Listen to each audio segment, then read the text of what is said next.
Hello and welcome to a new video in the Farsi script. In today's lesson we are going to take the Ain and Ghain in this script.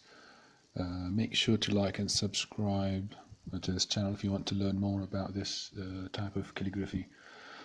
Now for the letter Ain we have three main moves.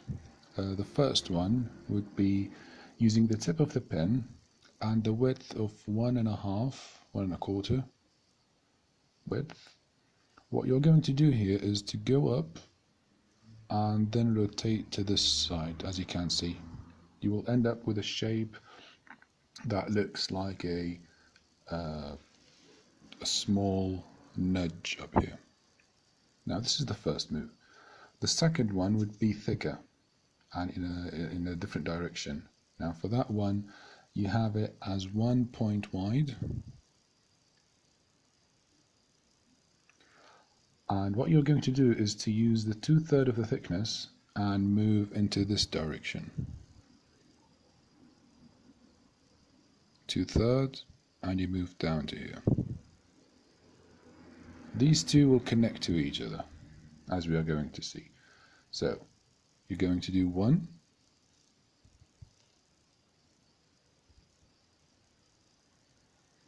and then you come back here and you do 2. As you can see. Now this will give us the tip and the head of the letter Ain, as we can see. The third move would be to drag the head down to this area.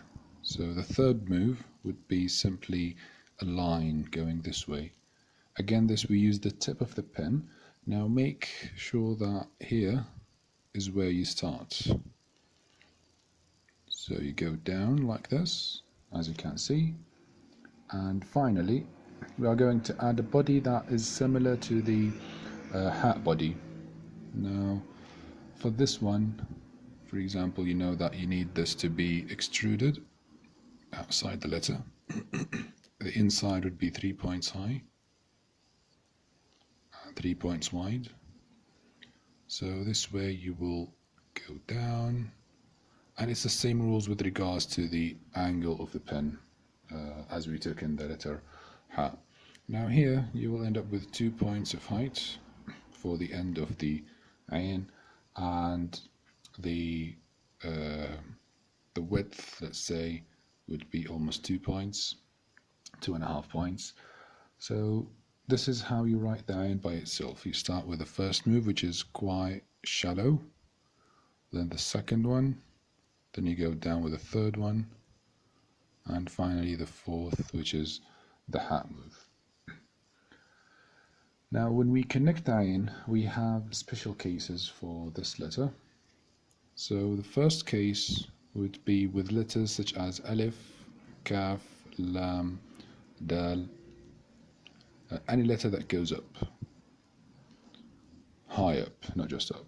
So for this one we are going to change the shape in a slight way so that it will look like a circle. So the first move would be the same one.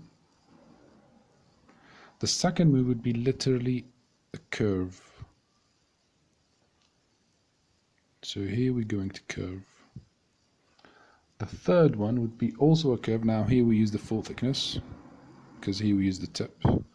And so this is the first, the second move. The third move would be the exact same thing, which is a curve going back up to that letter.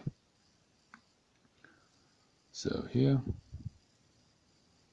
it will go back and it will go up towards the letter. Now with regards to the scaling, the width of this Ain would be 1 point and the height would be 2 points. Now when we talk about the height, we talk about the Ain height here. Keep an eye on the left side of it, so the distance increases the more you go up, as you can see here. So the third move, so here we've got the first, the second. The third move is starting with the second move, then it starts to gradually go outside. For example, this is the first and second. The third one started here, and it starts to break from this point, and the space starts to get bigger the more you go to the left. And here, for example, if it was Ain and a Lam, you could connect it with a Ya, and you would get Ali or Ala. The same thing goes for Alim.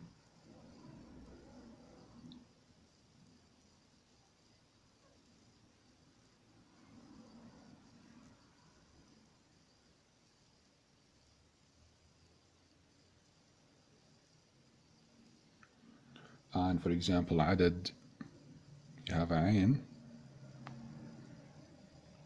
then the Dal, then another Dal. Sorry, another Dal. The Dal looks like this. Adad, Akka, the name of a city in Palestine. Ain. Now here it could be, or let's say, Ak. Let's just stop with Ak, because Akka has an alif connected to the kaf, so it changes shape, and that might change the whole shape of it. So this Ain we use for the upward letters, and as you can see, it sort of closes on itself in a circular shape. The second case would be any other letter that doesn't go up. For that one, we're going to go back to the same rule as this one. So for that one, we have the tip here. Then we do the second move, the normal one, 2/3. Then the third one, depending on what's connected after it. Usually it's the tip of the pen. So for example, Ain Ba.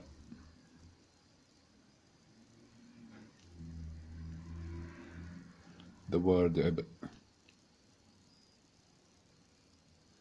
As you can see here, we used this thin connection that we used with the Sad, I think, yeah, the Sad. You could also use it for Abd.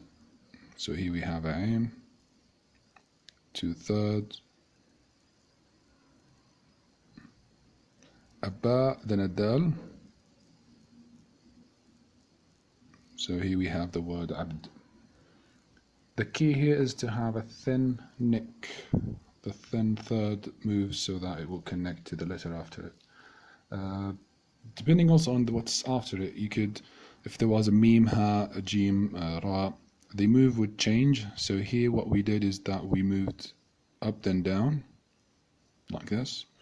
You could also move downward. I'm talking about the third move. As you can see here, it's this way. But in some cases, if you were to write Ajib, you go down, just like this. Now this move down will connect with the Jim, the top of the Jim.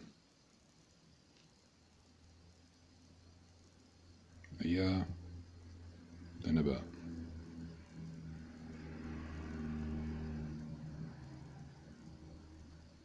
Ajib.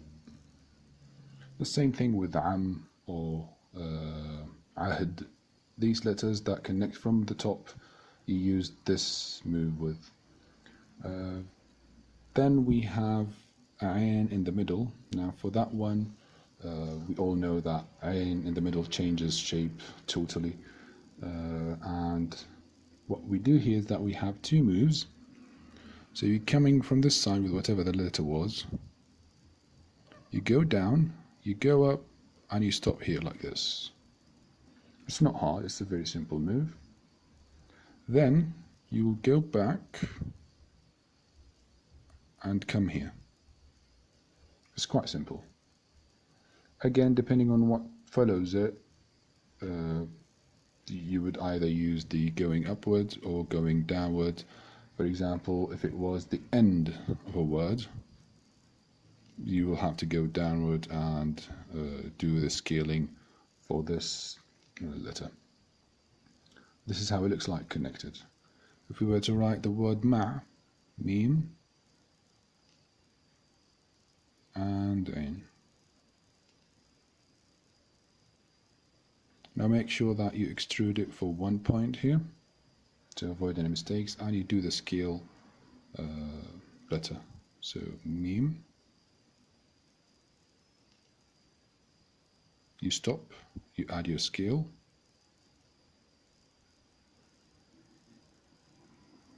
so that when you go back you will have the right shape of the letter.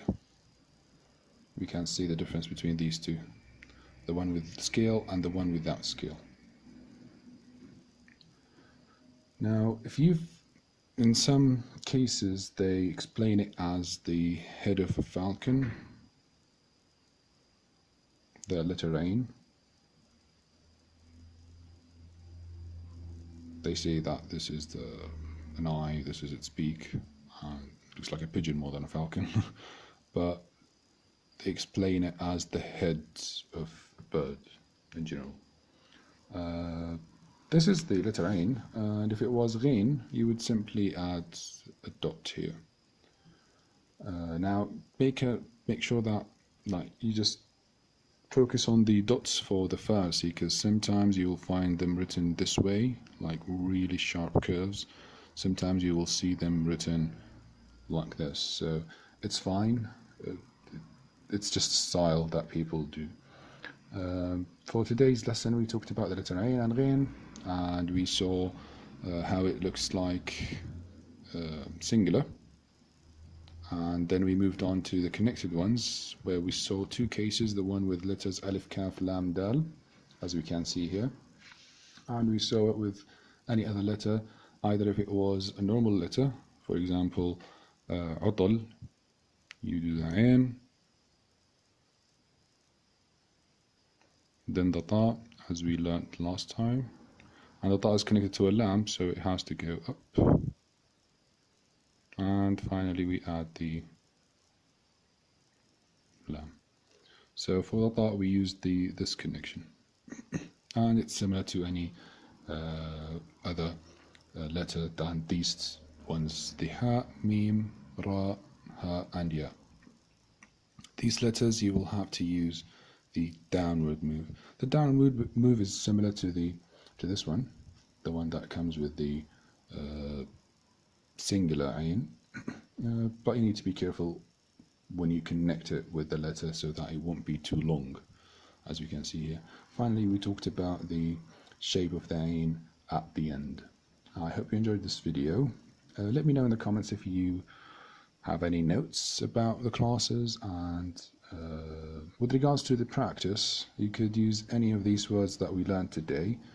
You've got Ali, Alim, Adad, Ak, Abd, Ajib, Utal, Ma, or choose a word that includes some of the letters that we learned before.